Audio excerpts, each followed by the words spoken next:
Dok, saya mohon selamatkan adik saya.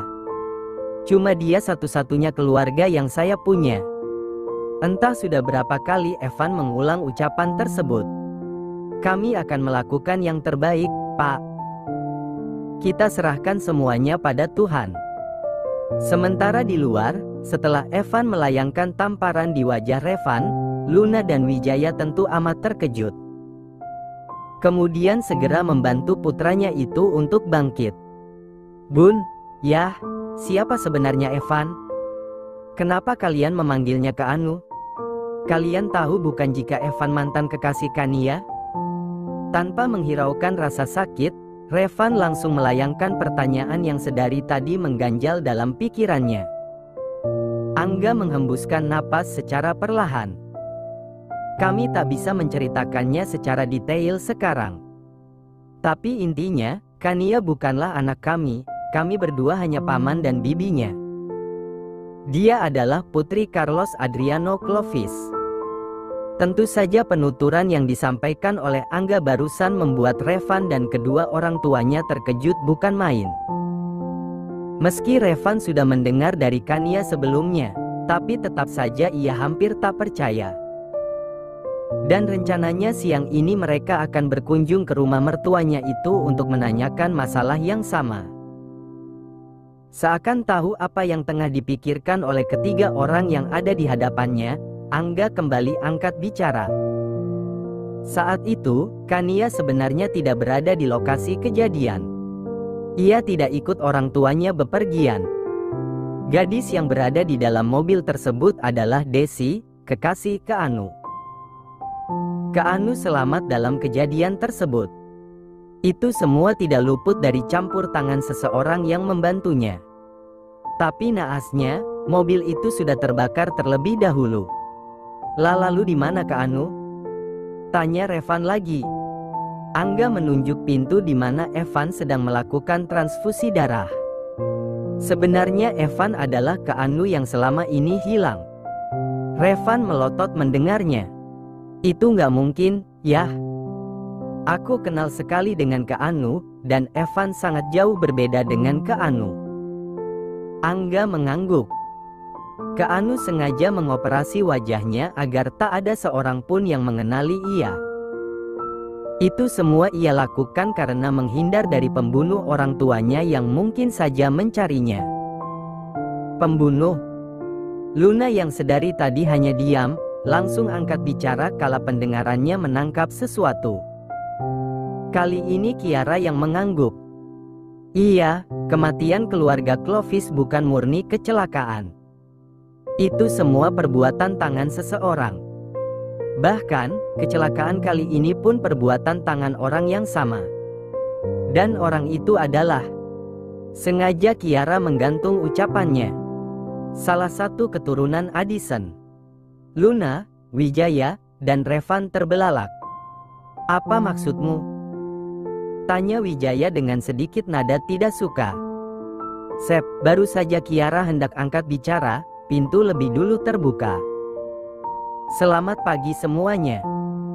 Di sini kami punya berita buruk sekaligus berita baik untuk kalian, ucap dokter yang menangani Kania. Apa berita buruknya? Istri saya baik-baik aja, kan? Tanya Revan dengan cepat. Berita buruknya, bayi yang ada di dalam kandungan pasien mengalami keguguran. Itu semua akibat hempasan yang begitu keras saat pasien terhempas. Bayi yang ada di dalam kandungannya pun tidak bisa diselamatkan. Padahal Revan sudah mendengarnya tadi. Namun, tetap saja, mendengar lagi anaknya sudah tiada kembali membuat Revan hancur. Pria itu menggeleng berkali-kali. Enggak, dok. Anak saya itu kuat. Dia nggak mungkin ninggalin papa dan mamanya gitu aja. Seru Revan dengan histeris. Dokter tersebut bingung ingin menjelaskan seperti apa pada Revan. Tapi, memang seperti itulah faktanya. Lagian sejauh ini, ia tidak pernah menemukan ada orang yang terhempas begitu jauh, namun bayinya selamat. Berita baiknya apa? Tanya Kiara. Berita baiknya, pasien selamat. Untunglah pasien segera mendapatkan donor darah. Jika tidak, kami tidak tahu apa yang mungkin terjadi, ucap dokter tersebut. Untuk saat ini, pasien akan kami pindahkan ke ruang rawat inap. Kemungkinan besar, pasien bisa sadar siang atau sore nanti. Meski cucu mereka tidak selamat, tapi keempat paruh baya yang ada di sana tetap bersyukur kala mendengar jika putri dan menantu mereka itu bisa selamat. Setelahnya, Kania dibawa ke ruang inap. Mata besar serta bulu mata lentik itu kini tengah tertutup. Evan sendiri duduk di samping adiknya, menggenggam telapak tangan yang agak dingin tersebut. "Kamu harus selamat, Dek," lirih Evan dengan wajah yang berlinang air mata. Revan yang melihat kedekatan Evan yang diyakini ke Anu, merasa sedikit panas.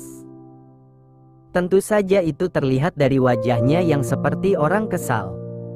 "Tidak perlu kau cemburu padaku. Dia adikku. Bahkan selama kami pacaran pun, aku tak pernah menyentuhnya," desis Evan yang seakan tahu apa yang ada di pikiran Revan. Revan mengangguk. Pandangannya lalu beralih pada wajah sang istri, kemudian perut rata Kania. "Dia telah pergi. Bahkan sebelum aku melihat perut besar Kania. Kenapa Tuhan sangat kejam mengambil nyawa malaikat kecilku? Memangnya dosa apa yang sudah kami perbuat?" lirih Revan dengan isak tangis. Evan melihat dengan jelas betapa adik iparnya itu terluka. Pasti sangat sulit untuk pria itu menerima kabar yang dapat membuat hati tersayat-sayat. Jikapun ia yang berada di posisi Revan, pastilah akan sama terpukulnya dengan pria itu. Tuhan bukannya kejam. Selalu ada cobaan yang datang di setiap hubungan rumah tangga. Jangan seperti ini, kamu harus merelakannya. Dan berhenti untuk menyalahkan Tuhan. Revan kembali menangis. Didekapnya tubuh sang istri yang terbaring lemah dengan selang yang melekat di tubuhnya. Wilson yang mendengar kabar tersebut pun langsung bergerak cepat ke rumah sakit. "Bagaimana ceritanya? Siapa yang sudah mencelakai cucu dan cucu menantuku?" tanya Wilson dengan tatapan tajamnya. "Kau ingin tahu?" tanya Angga agak sedikit sinis. "Putramu, William Nugroho Addison, yang membunuh orang tua Kania dan mencelakai Kania dan Revan." Suasana di ruangan tersebut mendadak hening seketika. Semuanya nampak terkejut, pun dengan Revan. Tadi mereka memang belum mendengar cerita keseluruhannya. Sehingga kala telinga mereka menangkap dengan jelas nama yang disebutkan Angga, tentu saja mereka amat terkejut. "Apa maksudmu?" tanya Wilson dengan tatapan tajam ke arah Angga. "Kenapa? Apa kau tidak percaya?" kekeh Kiara. Angga segera menghubungi seseorang. Tak berapa lama kemudian email masuk. Sebuah dokumen berisi beberapa informasi penting serta beberapa rekaman suara yang berisi kesaksian kedua supir truk yang menabrak mobil Carlos, dan lainnya adalah percakapan antara William dengan seseorang. Semua bukti-bukti itu sangat kuat untuk menjebloskan William ke dalam penjara. Namun, Angga tahu jika William mungkin akan ditahan dalam kurun waktu tertentu. Padahal ia menginginkan pria itu ditahan seumur hidup. Itulah alasannya belum menuntut pria itu, karena ingin mendapatkan lebih banyak kecurangan yang dapat membuat William membusuk di dalam penjara. Wilson yang membaca dan mendengar rekaman tersebut langsung mengepalkan kedua tangannya, menampilkan urat-urat yang mencuat. Sorot mata pria itu begitu tajam. Bahkan, gigi Wilson bergelatuk. "Kenapa kalian menyembunyikan ini semua?" tanya Wilson dengan suara rendah. "Karena kami berencana ingin membalaskannya pada semua keturunan Addison." "Tapi sayangnya, Kak Anu tidak setuju," jawab Angga dengan jujur. Wilson, Wijaya, dan Luna hampir tak percaya mendengar ucapan Angga barusan. Wilson benar-benar merasa malu dengan perbuatan putranya. Padahal selama ini ia mempercayakan semua anak-anaknya, sehingga tak pernah menyuruh orang untuk memantau apa saja yang dilakukan anak-anaknya. Dan sekarang ia amat menyesal. Tanpa pikir panjang, Wilson lalu menghubungi anak buahnya. Segera cari informasi yang lengkap tentang William Nugroho Addison. Cari kecurangan apa saja yang pernah ia lakukan. Lumpuhkan semua orang kepercayaannya untuk berpihak pada kita. Jangan sampai ada yang terlewat, perintah Wilson dengan tegas. Kemudian mematikan panggilan tersebut. Aku amat menyesali perbuatan yang dilakukan oleh putraku sendiri. Aku benar-benar merasa malu. Aku pastikan akan memberikan hukuman yang setimpal dengan perbuatannya. Tapi, aku mohon dengan sangat, jangan lampiaskan kemarahan kalian pada kami semua, karena kami tidak tahu apa-apa di sini. Wilson memohon pada Angga. Angga dan Kiara mengangguk pun dengan Evan. Tenanglah, kami tidak akan mengganggu kalian. Tapi kami sangat berharap William bisa membusuk di dalam penjara. Malamnya, masih tidak ada yang pulang. Semuanya masih setia menemani Kania. Menunggu wanita itu membuka mata indahnya. Perlahan, mata indah Kania terbuka. Saat itu semua yang berada di ruangan masih belum menyadari kondisi Kania. Bangka Anu, lirih Kania kala yang pertama ia lihat adalah bola mata Evan. Evan yang kebetulan sedang menggenggam erat telapak tangan Kania, langsung mendongak. "Vela, kamu udah bangun?" Kania tidak menjawab. Pandangan wanita itu malah jatuh pada Wijaya. Bukankah Anda yang berada di lokasi kejadian saat itu?" Tubuh William langsung membeku. Sementara semua mata langsung menatap ke arah Wijaya. Menerka-nerka apa maksud Kania barusan? Itulah yang mereka tanyakan pada diri mereka sendiri. "Sialan!" umpat seorang pria parubaya. Semua yang berada di atas mejanya ia sengkirkan dengan kasar. Ia benar-benar murka. Bagaimana tidak? Baru saja ia mendapat kabar jika orang suruhannya yang ia tugaskan untuk menabrak Kania sampai meninggal ternyata sudah ditangkap. Namun, bukan itu yang membuatnya murka, melainkan karena orang tersebut mengkhianatinya. Entah apa yang membuat supir tersebut tidak menabrak Kania sampai meninggal. Jika perlu menempuh wanita itu sampai benar-benar dinyatakan meninggal. Tapi, pria itu tidak melakukan sesuai perintahnya. Baru saja ia menghubungi Mike untuk menuntut pria itu, tapi Mike sendiri tidak tahu apa yang membuat satu-satunya anak buah yang paling ia percayai sampai berkhianat seperti itu. Padahal di antara semua anak buahnya, hanya pria itu yang amat ia percayai. Entah apa alasan pria itu berkhianat. "Sialan kau!" seru William dengan wajah merah padam. "Jika aku tahu, mungkin aku akan langsung turun tangan dan memastikan menghancurkan tubuh Putri Carlos tersebut." "Argege!" William berteriak frustasi. Di saat pria itu sedang membanting apa saja yang ada di sekitarnya. Tiba-tiba terdengar suara ketukan, lalu diikuti masuknya seorang pria parubaya. "Tuan, saya mendapatkan informasi terbaru," ucap Andi. "Informasi apa lagi?" teriak William yang pada dasarnya sedang murka. Tubuh Andi bergetar. Ragu-ragu menyampaikan informasi yang ia dapatkan ini, tapi tetap memberanikan diri. Ternyata Tuan Carlos memiliki saudara tiri yang sangat jarang sekali ia temukan. William terbelalak, menatap asistennya dengan tatapan tidak percaya. "Apa maksudmu?" "Benar, Tuan.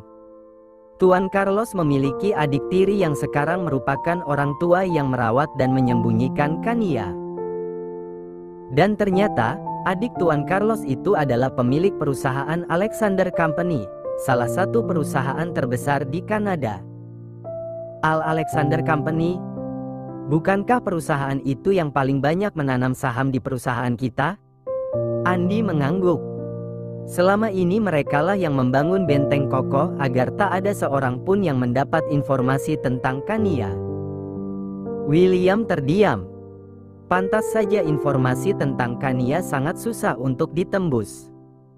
Bagaimana tidak, kekuasaan Alexander memang tidak perlu diragukan lagi. Bahkan, William sendiri amat menghormati perusahaan tersebut, karena mau menanamkan saham dalam jumlah yang banyak ke perusahaannya. Sialan. Lagi dan lagi William mengumpat. Tidak hanya itu, Tuan. Saya mendengar kabar jika Keanu sudah muncul. Apa? Kini William semakin dibuat terkejut. Keanu langsung datang begitu Kania memerlukan darah. Selama ini dia ada di sekitar. Hanya saja, dengan penampilan yang berbeda.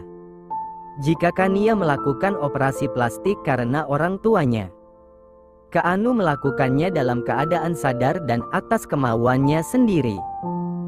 Itu ia lakukan karena ia sadar sudah berapa sering ia tampil di berbagai pertemuan ayahnya, sehingga pasti banyak yang mengenalinya.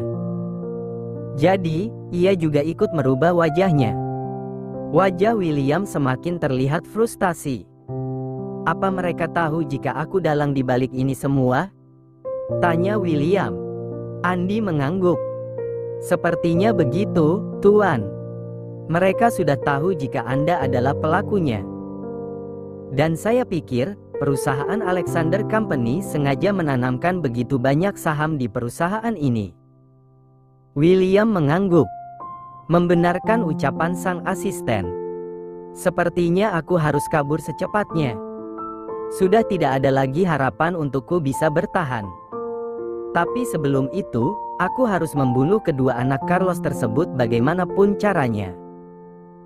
Kania keguguran, dan dia belum tahu hal itu.